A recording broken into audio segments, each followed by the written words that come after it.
Hello guys, welcome to C physics. Question कहा गया what is the importance of universal law of gravitation. चलिए, universal law of gravitation हम पढ़ रहे हैं, ग्रेविटेशन चैप्टर। इसकी इंपॉर्टेंस क्या है ये जान लेते हैं।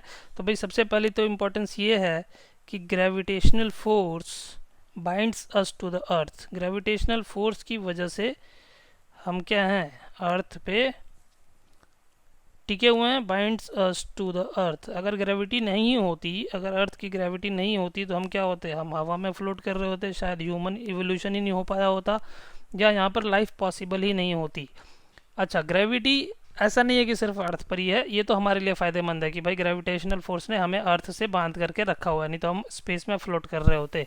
बाकी सभी प्लैनेट्स भी ग्रेविटेशनल फोर्स की वजह से ही स्पेस में अपनी पोजीशंस पर हैं और सन के अबाउट रोटेट कर रहे हैं। इन सब में ग्रेविटेशनल फोर्स काम करती है। तो it binds us to the earth. It is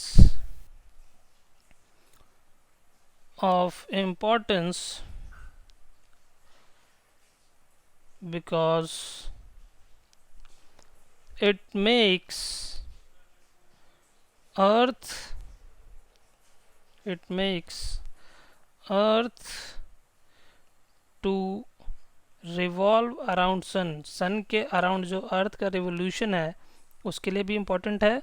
causing change in seasons. अगर अर्थ सन के अराउंड रिवॉल्व नहीं कर रही होती तो क्या हमारे अर्थ पे जो सीजन्स होते हैं, सर्दी गर्मी बरसात, ये जो सीजन्स आते हैं, ये सीजन्स आ पाते क्या? नहीं। जब अर्थ सन के बहुत ज़्यादा पास होती है अपने ऑर्बिट में तब गर्मी के दिन होते हैं। जब अर्थ बहुत ज़्यादा दूर हो जाती है सन से अपने ऑर्बिट में तब सर्दियों के दिन होते हैं। तो ये जो सीजन्स का जो चेंज आ रहा है वो भी अर्थ के रिवॉल्व करने की वजह से आ रहा है। और अर्थ रिवॉल्व क्यों कर रही है सन के अराउंड? क्योंकि ग्रेविटेशनल फोर्स सेंट्रीपिटल फोर्स की तरह काम कर रही है। Next, third part, it causes moon to revolve around sun, revolve around earth. जो मून है जो अर्थ के अराउंड रिवॉल्व करता है, इसमें भी ग्रेविटेशनल फोर्स सेंट्रीपिटल फोर्स की तरह काम करती है। बाकी सभी प्लैनेट्स के लिए भी ग्रेविटेशनल फोर्स सेम काम करती है। Due to gravitational pull of moon, due to gravitational pull of moon,